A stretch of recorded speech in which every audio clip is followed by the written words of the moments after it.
بسم اللہ الرحمن الرحیم۔ السلام علیکم محترم ناظرین، آج ہم آپ کو حضرت ابراہیم کی ولادت، بت پرستی کے خلاف ان کی تبلیغ اور نمرود کی طرف سے انہیں آگ میں پھینکے جانے کا واقعہ بیان کریں گے۔ نمرود ملک بابل کا بادشاہ تھا۔ بابل کا موجودہ نام عراق ہے۔ نمرود ایک مغرور شخص تھا۔ جب اس کی حکومت پھیل گئی تو اس نے کہنا شروع کر دیا کہ اس کی پرستش کی جائے۔ چونکہ لوگ پہلے ہی لکڑی اور پتھر کے بنے بتوں کو سجدہ کرتے تھے، لہٰذا وہ بڑی آسانی سے اسے خدا ماننے لگے۔ اللہ نے اس قوم کی رہنمائی اور ہدایت کے لیے ان میں اپنا نمائندہ بھیجنے کا ارادہ فرمایا۔ نمرود کے دربار میں نجومی بھی تھے۔ ایک نجومی نمرود کے دربار میں بڑا اونچا مقام رکھتا تھا۔ وہ نمرود کے بہت قریب تھا۔ ایک دن نجومی نے کہا، عالی جان کی امان پاؤں تو ایک بات عرض کروں۔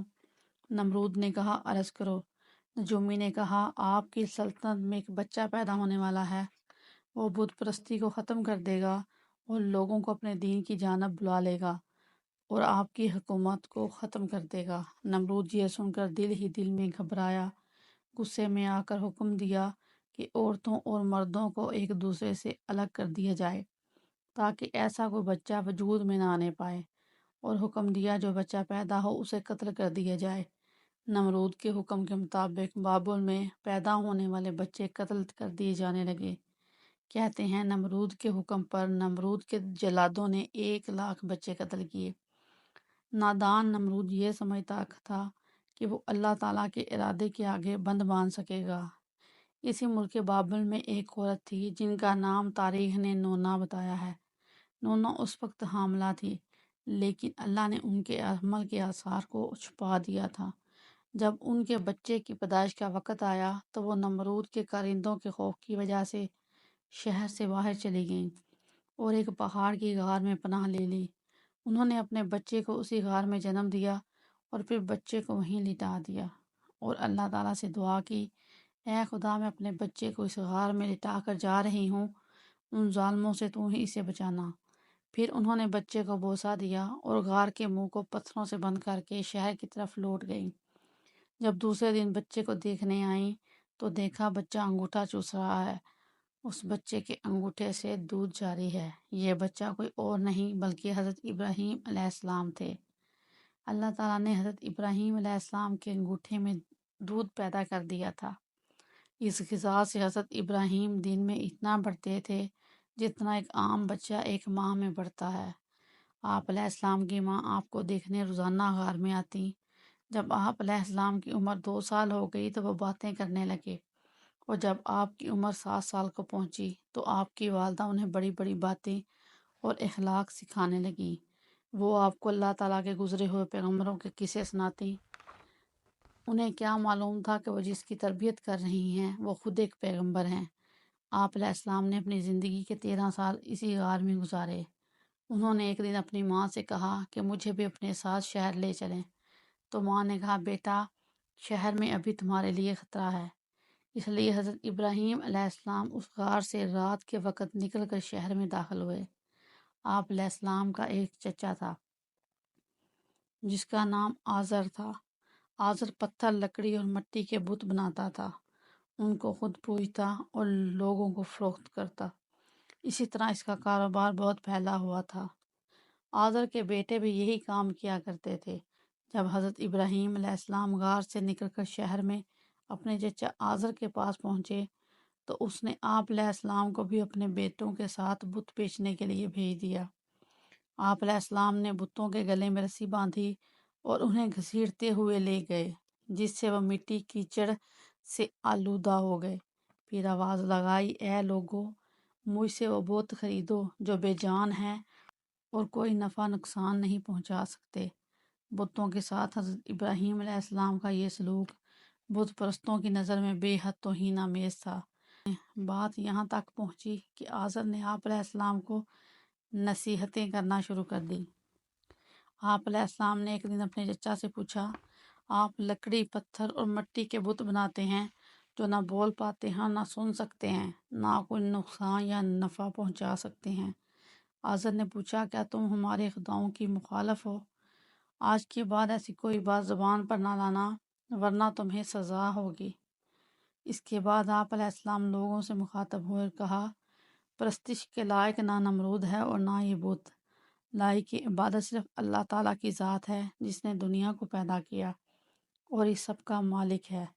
حضرت ابراہیم علیہ السلام کا نام اور ان کا پیغام بڑی تیزی سے پھیلنے لگا۔ جب ان کی شہرت نمرود تک پہنچی تو نمرود نے اپنے دربار کے لوگوں سے پوچھا، یہ نوجوان کون ہے؟ لوگوں نے کہا، اس کا نام ابراہیم ہے اور یہ آزر کے گھر میں رہتا ہے۔ نمرود نے حکم دیا کہ اسے فوراً میرے سامنے پیش کیا جائے۔ نمرود کے لوگ حضرت ابراہیم علیہ السلام کے پاس آئے اور نمرود کا پیغام انہیں دیا۔ حضرت ابراہیم علیہ السلام نمرود کے دربار میں پہنچے۔ نمرود نے پوچھا، تم جس خدا کی بات کرتے ہو وہ کون ہے؟ حضرت ابراہیم علیہ السلام نے جواب دیا، میرا خدا وہ ہے جو لوگوں کو زندگی اور موت دیتا ہے۔ نمرود نے کہا، یہ تو میں بھی کر سکتا ہوں۔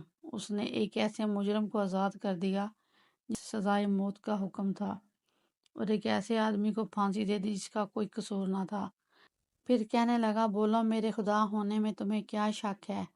میں جس کو چاہوں زندگی دے دوں اور جس کو چاہوں موت۔ حضرت ابراہیم علیہ السلام نے فرمایا، اگر تو سچا ہے تو جس کو قتل کیا ہے اسے زندہ کر کے دکھا۔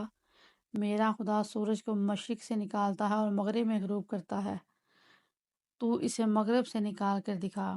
نمرود کے پاس اس کا کوئی جواب نہیں تھا۔ اس وقت حضرت ابراہیم علیہ السلام کی والدہ نے نمرود سے کہا، مجھے اجازت دیں میں اسے اپنے ساتھ لے جاؤں، یہ تو ناسمجھ ہے۔ نمرود نے کہا، اگر اب اس نے ہنگامہ کھڑا کیا تو میں اسے زندہ جلا دوں گا۔ آپ علیہ السلام نے ایک دن اپنے چچا آزر سے کہا، چچا جان، یہ بت کیا ہیں جنہیں آپ خود بناتے ہیں، خود پوجتے ہیں اور خود ہی ان کو خدا مانتے ہیں؟ آزر یہ بات سن کر غصے میں آ گیا اور کہا، نکل جا میرے گھر سے، میں تمہاری گستاخی اور برداشت نہیں کر سکتا۔ حضرت ابراہیم علیہ السلام یہ کہتے ہوئے گھر سے نکل گئے، چچا جان، میں اپنے مشن سے باز نہیں آؤں گا کیونکہ میں خدا سے ڈرتا ہوں، ان بتوں اور نمرود سے نہیں ڈرتا۔ اور وہاں سے چلے گئے اور اپنی تبلیغ جاری رکھی۔ ملک بابل کے لوگ ہر سال ایک عید منایا کرتے تھے۔ وہ لوگ سارا دن شہر سے باہر گزارتے تھے۔ ایک دفعہ جب عید کا دن آیا، وہ لوگ شہر سے باہر چلے گئے اور حضرت ابراہیم علیہ السلام اکیلے شہر میں رہ گئے۔ حضرت ابراہیم علیہ السلام نے ایک کلہاڑا لیا اور بت خانے میں جا پہنچے۔ اس عالی شان بت خانے کو دیکھنے لگے جس کو بڑی نفاست سے سجایا گیا تھا۔ اس میں مختلف بتوں کو ان کے رتبے کے مطابق ترتیب سے رکھا گیا تھا۔ حضرت ابراہیم علیہ السلام نے کلہاڑا اٹھایا اور ایک کنارے سے شروع کیا اور سارے بتوں کو توڑ کر چکنا چور کر دیا۔ آخر میں سب سے بڑے بت کے کندھے پر کلہاڑا رکھ دیا اور بت خانے سے نکل گئے۔ جب شہر کے لوگ واپس لوٹے اور اپنے بت خانے میں گئے، وہ وہاں اپنے بتوں کو دیکھ کے حیران رہ گئے اور سوچنے لگے، ان کا یہ حشر کس نے کیا ہوگا؟ سب لوگوں کی زبان پر ایک ہی سوال تھا، یہ کس نے کیا ہے؟ بعض لوگوں نے کہا، ہم نے ایک نوجوان کو دیکھا ہے جو بتوں کی عبادت کو بے عقلی کا کام سمجھتا ہے، ہو سکتا ہے یہ کام اسی کا ہو۔ حضرت ابراہیم علیہ السلام پر شک کرتے ہوئے ان پر مقدمہ چلایا گیا۔ انہوں نے حضرت ابراہیم علیہ السلام سے پوچھا، کیا ہمارے خداؤں کے ساتھ یہ سلوک تم نے کیا ہے؟ آپ علیہ السلام نے بڑے اطمینان سے جواب دیا، یہ بات اس بڑے بت سے پوچھیے جس کے کندھے پر کلہاڑا ہے۔ اس شخص نے کہا، یہ تو بول نہیں سکتا۔ آپ علیہ السلام نے کہا، جی ہاں، بولنا تو دور کی بات، اگر اس کے ناک پر مکھی بیٹھ جائے تو یہ اسے بھی اڑا نہیں سکتا۔ یہ دوسروں کو کوئی فائدہ یا نقصان کیا پہنچائے گا؟ مگر تم لوگ پھر بھی اس مجبور اور لاچار کو خدا مانتے ہو اور اس کو سجدہ کرتے ہو۔ بس نہیں کرتے تو اس خدا کی عبادت جس نے ساری کائنات کو پیدا کیا، جو ہر چیز پر قدرت رکھتا ہے۔ لوگوں نے آپ کی باتیں بڑے غور سے سنی اور سوچنے لگے، نوجوان سچ کہتا ہے۔ سچ میں لکڑی، مٹی اور پتھر کی مورتوں میں کیا طاقت ہے، لیکن ایک آدمی کے دل پر آپ کی باتوں کا الٹا اثر ہوا۔ وہ کہنے لگا، ابراہیم، تمہاری باتوں سے پتہ چلتا ہے ہمارے خداؤں کا یہ حال تم نے کیا ہے، اور اگر تمہیں چھوڑ دیا جائے تو آج تم نے ہمارے بتوں کو توڑا ہے، کل کو پورا بت خانہ ہی گرا دو گے۔ اس لیے تم جیسے انسان کو زندہ نہیں چھوڑا جا سکتا۔ یہ شخص نمرود کا بھیجا ہوا جج تھا۔ لوگ کھڑے دیکھ رہے تھے کہ نوجوان کے لیے کیا سزا تجویز کی جاتی ہے۔ جج بولا، ابراہیم، تمہارے جرم کی سزا یہ ہے، تمہیں زندہ جلا دیا جائے گا اور تمہاری خاک ہوا میں اڑا دی جائے گی۔ حضرت ابراہیم علیہ السلام نے کہا، میں تمہارے اس فیصلے سے نہیں ڈرتا، زندگی اور موت کا مالک میرا اللہ ہے۔ جج نے حضرت ابراہیم علیہ السلام کو جو فیصلہ سنایا، نمرود نے اس پر عمل درآمد شروع کر دیا۔ اس نے اس شہر اور ارد گرد کے علاقوں میں اعلان کروایا، ہمارے بتوں کو توڑنے اور ان کی توہین کرنے والے نوجوان کو جلانے کے لیے سب لوگ ایندھن اکٹھا کریں۔ ادھر بت خانے کے پجاریوں نے بھی اعلان کیا کہ جو لوگ اپنے کسی مراد کے پورا ہونے کے لیے ایندھن جمع کریں گے، ان کی مراد پوری ہوگی۔ ادھر تمام لوگوں نے لکڑیاں اکٹھی کرنی شروع کر دیں اور حضرت ابراہیم علیہ السلام کو قید کر لیا گیا۔ لوگوں نے لکڑیاں اکٹھی کر کے ایک ڈھیر لگا دیا۔ اس کے بعد ان لکڑیوں کو آگ لگائی گئی۔ جب شعلے بھڑک اٹھے تو حضرت ابراہیم علیہ السلام کو لایا گیا۔ جب انہیں اس میدان میں لایا گیا جہاں آگ جلائی گئی تھی تو آپ اس آگ کو دیکھ کر ہنس پڑے۔ حضرت ابراہیم علیہ السلام نے اس اونچے منار کو بھی دیکھا جو میدان سے کچھ فاصلے پر تعمیر کیا گیا تھا۔ اس میں ایک خوبصورت کمرہ تھا جس میں نمرود اور اس کے وزیر و مشیر بیٹھے تھے۔ کہتے ہیں کہ آگ اس قدر شدید تھی کہ اس کو اوپر کئی فاصلے تک پرندہ اڑ نہیں سکتا تھا۔ چنانچہ پھر ان کو یہ مسئلہ پیش آیا کہ حضرت ابراہیم علیہ السلام کو آگ میں کس طرح پھینکا جائے۔ اس دوران شیطان نے ان کے دماغ میں منجنیق کا تصور ڈالا۔ اس منجنیق کو شیطان نے بنایا تھا، چنانچہ آپ کو اس کے ذریعے آگ میں پھینک دیا گیا۔ اس وقت آسمان اور زمین سے فریاد بلند ہوئی۔ زمین نے کہا، اے پروردگار، زمین پر حضرت ابراہیم علیہ السلام کے علاوہ تیری عبادت کرنے والا کوئی نہیں ہے، کیا تو راضی ہے کہ لوگ اسے جلا دیں؟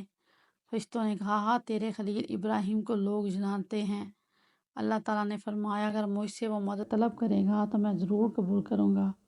وہ میرا بندہ ہے، جس وقت چاہوں گا اس کو بچا لوں گا۔ پھر حضرت ابراہیم علیہ السلام نے اپنے پروردگار سے دعا کی۔ اس وقت حضرت جبرائیل علیہ السلام نے حضرت ابراہیم سے ہوا میں ملاقات کی جبکہ وہ منجنیق سے جدا ہو گئے تھے، اور پوچھا، میری کوئی مدد چاہیے؟ آپ نے فرمایا، تم سے کوئی حاجت نہیں ہے، میری حاجت صرف اللہ سے ہے۔ پھر اللہ نے آگ کو حکم دیا، سرد ہو جا، اور ٹھنڈی ہو گئی۔ کہتے ہیں کہ جب آگ جل رہی تھی تو چھپکلی آگ کو پھونکتی تھی اور مینڈک اس پر پانی لا کر ڈالتا تھا تاکہ اس کو بجھا سکے۔ جب اللہ نے آگ کو کہا ٹھنڈی ہو جا تو پورے 3 دن دنیا میں آگ میں گرمی باقی نہ رہی تھی، اور یوں اللہ تعالیٰ نے حضرت ابراہیم علیہ السلام کو اتنے بڑی آگ سے محفوظ رکھا۔